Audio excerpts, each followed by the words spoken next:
Hey guys, Eric with Stokastic back with another one of our quick marketing strategy videos. What I wanted to talk to you about today is one of the keys to trying to understand not so much where to market to or who to market to, but what kind of customer to market to.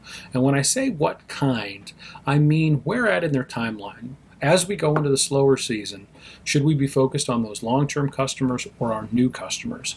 And should the advertising we're putting together really try to draw back in people, or should we be focused on trying to get into new houses? And so that's what I wanted to cover today. This is a continuation of our marketing strategy videos.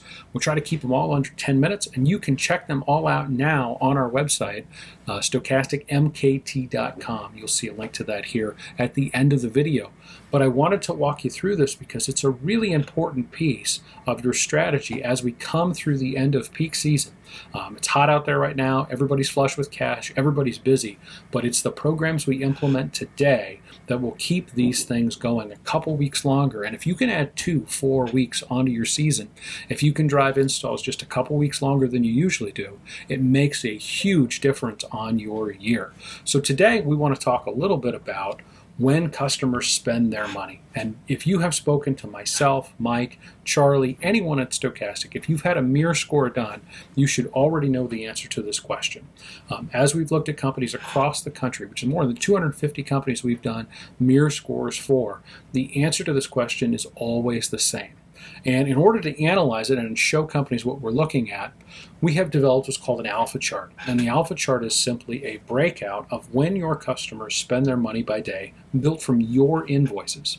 And so here's an example from one company we worked with, and I'll show you a few more. But it always looks just like this. There's no difference from one company to another. A few percentage points here, a few percentage points there. But the graph itself always has the same shape. And I wanted to give you an example of a company we had a good number of years of data for, just to show you that it doesn't really change over time. So here we have 12 years worth of data. And you can see in these buckets that break out for the first 30 days, day 31 to 90, days 91 to 180, 181 to 365, and then goes into the years. All of the revenues captured up here. And what we're doing on this alpha chart is every time someone has an invoice with you, starting with day 0, the first time they spend money with you, we just put it in these buckets. So if a customer spends money with you day 3, day 5, day 7, obviously they had to spend money on day 0, that's all going to go into this bucket here. If they come back and they don't do anything with you for the next 3 or 4 years, and then in year 5 they spend another $250 with you to go in this bucket here. And we do that for every customer, for every company we work with, all built out of their actual sales invoices. So this shows you a true picture of how the customers spend their money. And the overwhelming amount of money is spent where? In the 0 to 30 day range. It's usually between 45 and 55% of sales. For companies that are growing, sometimes that number gets as high as 70% of sales come out of that first 30 days.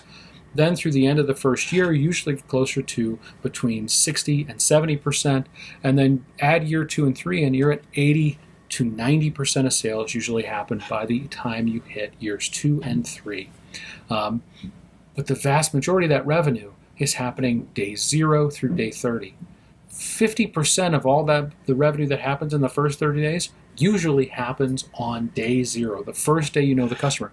That could mean, in many cases, 25% of all the revenue you ever get out of a customer happens the first time you knock on their door. And so that really shows us where our focus needs to be as we go into the slower season. We need to be focused on customers, and specifically on new customers, but also on re-engaging those customers you spoke to during the summer that perhaps you didn't have a sale with. So as you're putting together your marketing plan, you want to be focused on those customers in that very short timeline, because you can see after day 30 what happens to the sales. Over that next 60-day period, sales drop off usually 80-90%, even though it may be more than they spend later. And there is no long-term value in this industry. I wish there was, and it's not to say that no customers spend money with you long-term, but really after year 3, you can expect between 15 and 20% of revenue to come from customers beyond that period of time. So it's not an insignificant number. It's not one we should ignore, but you have to remember that that means 85% of the revenue has already happened. So first and foremost, you have to be focused on those customers in that first 30 days, in that first year, and in the long shot, the first 36 months. Let's take a look at it a little bit differently. If we take a look at what happens, again, company with a long history here, we're looking at an individual company, but $46 million in sales, right? And if we drag all the way out to their 10-year mark, when we expect that customers would have begun their replacement, we can see that it actually doesn't quite make 1% of their sales up. Now, I can hear you thinking to yourself, but in my market, systems last 15 years, systems last 13 years, systems last 12 years. We don't really have a ton of breakdowns at year 10.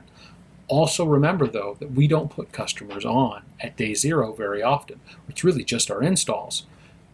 By and large, the customers we put on have 3, 5, 7, 15-year-old systems. So we would expect that over time, numbers would go up if we continue to sell installs to our base. What the alpha chart shows is you have a very limited period of time to sell to those customers. So as we go into the slow season, the important thing is to get into more new houses so that you can find those opportunities where there is some revenue. If we take a look at a larger picture here where we've taken multiple companies that we had 13 years worth of data for and stamped them all together to kind of give you the best case scenario, what would happen long term. By the time we get out to year 11, we see just 2% of sales still happening at that point, a very, very small number. So our focus as we build our plans, as we begin to implement things, as we go into the slow season here, has to be on those customers in that first 30-day time window. So what are you doing? What are you building to re-engage those customers that have lapsed, but that you have just met? And what are you doing to drive new customers to your business as things start to slow down? And those programs will pay off if we start to implement them today. If you'd like to know what your alpha chart looks like, I'd be happy to run one for you. Give me a call, shoot me an email anytime. Again, I'm Eric Weitraub with Stokastic. I appreciate your time today. And if you have any questions, comments, or you'd like to know more, please drop by our website, shoot me an email, or give me a call. Thanks, and have a wonderful day.